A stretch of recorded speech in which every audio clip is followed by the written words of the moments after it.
Hey everyone, welcome back to Cleverboy Gaming. This is episode 10 and I'm your host, Cleverboy.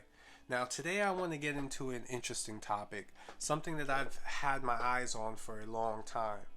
Now, if you have been following gaming news, you have noticed that Microsoft Xbox has made a huge purchase recently, and that is of the Activision Blizzard gaming company. I believe the purchase was in the upwards of $60 billion for this company.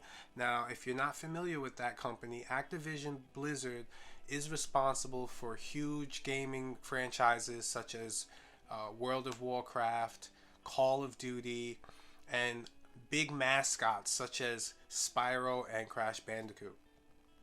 Now, Xbox has actually been making these purchases as of late, and it seems as though they're trying to encompass the world's largest gaming studios in what they say is a conquest towards increasing accessibility to everyone across the world in the realm of gaming. You know, they have staked their claim into the Game Pass, the streaming industry, by creating their Xbox Game Pass service, which is basically a subscription based streaming gaming service, which I myself haven't tried yet. I've actually downloaded it, but I am a diehard Sony fan, and I haven't really stepped into the realm of Xbox ever, really. So I cannot necessarily say I've experienced what that streaming service is like, but I will say this. When it comes to the new age streaming service, Xbox seems to have a foot ahead of companies such as Nintendo and Sony.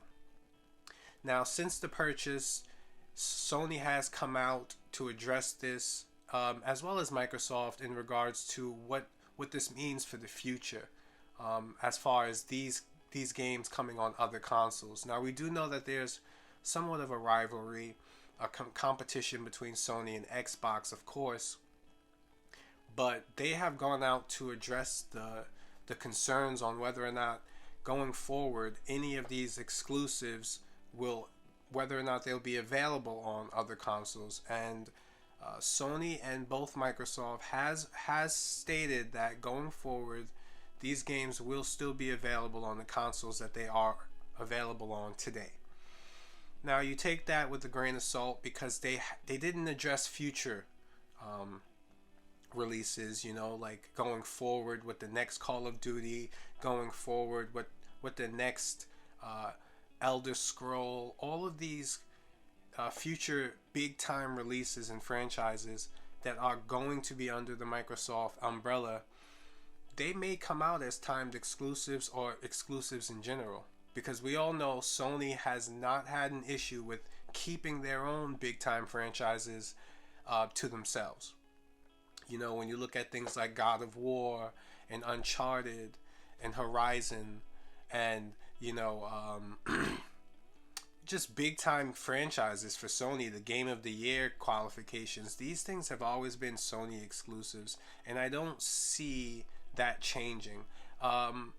Recently they have been releasing a lot of these big time games like God of War on PC, but again, these are previous titles. I don't know what they will be doing for the next gen console games going forward. But today's episode, I really want to take some insight and see exactly what this means for the future of gaming. Now, for me, I've always been somebody who loves to collect video games, physical copies of video games.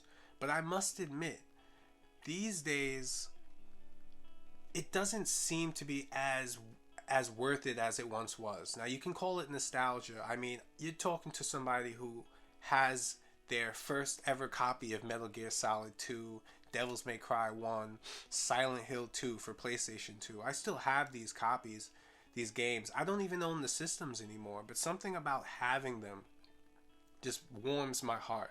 You can call it nostalgia if you'd like. But even up until recently with the Nintendo Switch, I've still gone out to purchase these cartridges of these games. And the reason I believe I've done that is because of the concept of ownership. Something about actually having a physical item in your hand after purchase, something that can last the test of time, it means a lot to me as a gamer. But for some reason lately, these days, I'll be the first one to admit, I'm going through changes here. Now, when I first started purchasing games for the Nintendo Switch, what I noticed was happening was a lot of these cartridge based games, literally you would only get 1/4 of the game on your cartridge. I mean, you would get a game and you would probably get the first sequence on the cartridge, the rest is downloaded. And Nintendo has always been suspicious about this, about basically limiting the size of their medium. You know, whether it was the small mini discs for the GameCube or whether it was the cartridges for the N64. It was always something about storage, okay? And it hasn't changed for the Nintendo Switch. Majority of the games are not on the cartridge. Why are they selling us these cartridges? Now that's when I started to realize something was going on. Now Nintendo Switch is a very specific topic because it is a portable system. And what I've noticed is these games are way more valuable as online downloads. I mean, something about being able to access it through the interface and the software itself without having to go around and ruffle through your games, or if you're traveling somewhere bringing an extra carrying case for your games, it just really isn't worth it. And the further I go along, the more I find it inconvenient to even look for games online, because one thing about it is none of these games ever meet proper sales. You go onto the Nintendo eShop, and if you wait long enough, you'll find an online game on sale. I love the frequency of these sales of these downloadable games. I won't lie, I've become addicted to it. So this is where my transition finally started to happen. I realized that I was purchasing games I already had physically on the eShop, and I wasn't upset about it. And going forward, I don't know if I will continue to buy games physically. And that scares me. Something about that really scares me. Now, moving forward, when I purchased my PS5, I actually missed a large chunk of the PS4 generation. So what I did was I went out and I started purchasing PS4 games, you know, just to play on my PS5, getting the physical copies. And I actually purchased a PS5 video game. I believe it was those Demon Souls. The Demon Soul remake, I purchased that physical. And what I realized was something about the hard drive in the early stages of the PS5. The hard drive was, wasn't dependable enough. You know, something about the hard drive, you would get error messages when it started to spin. Now, I don't think necessarily it was the hard drive, the disk drive itself. But I can't tell you that it wasn't, you know, because when I repurchased the game online, and the application was working far better than the disc version. And what I've noticed recently is now, for my PS5 generation, again, I don't find value in purchasing discs physically, because literally you're getting a 50 gigabyte download to begin with. I had bought Red Dead Redemption for PS4, the disc, and I had to sit down for like literally a day while it downloaded extra data onto my system. I don't understand it.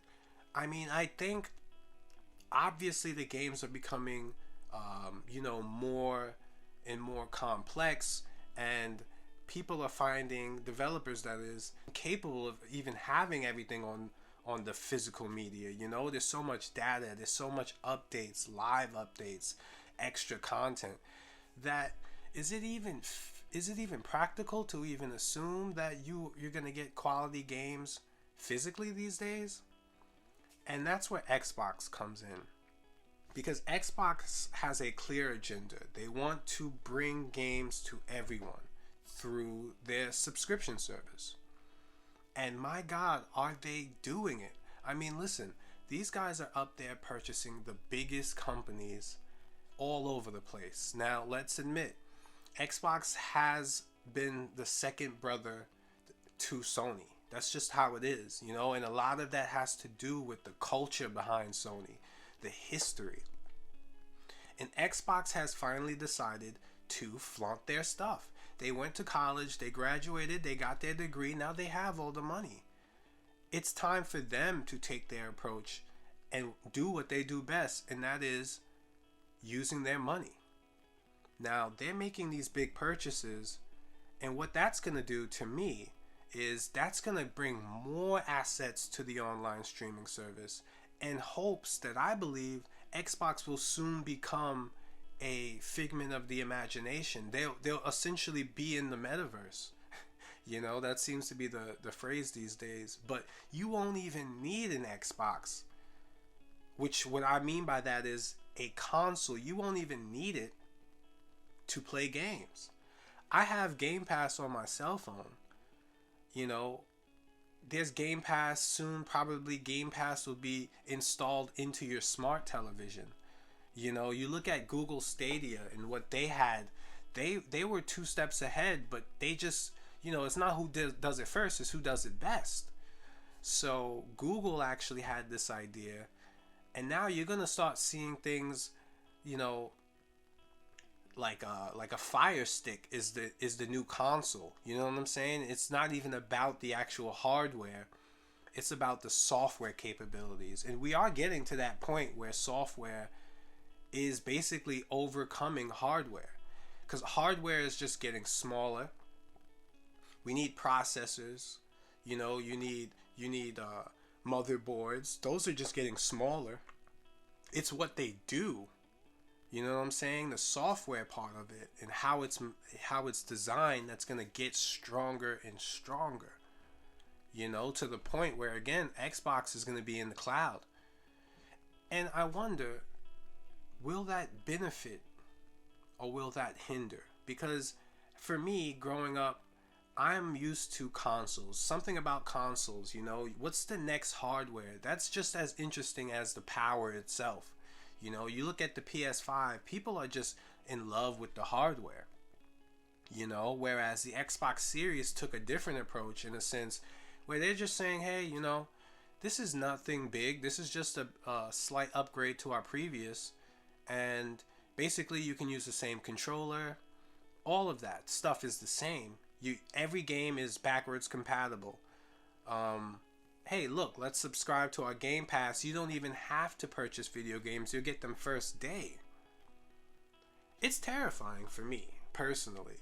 But I cannot lie, I've been seduced. I have been seduced into the eShop, the online gaming services. Because listen, the sales are so advantageous. You can get quality games, just wait for it to go on sale.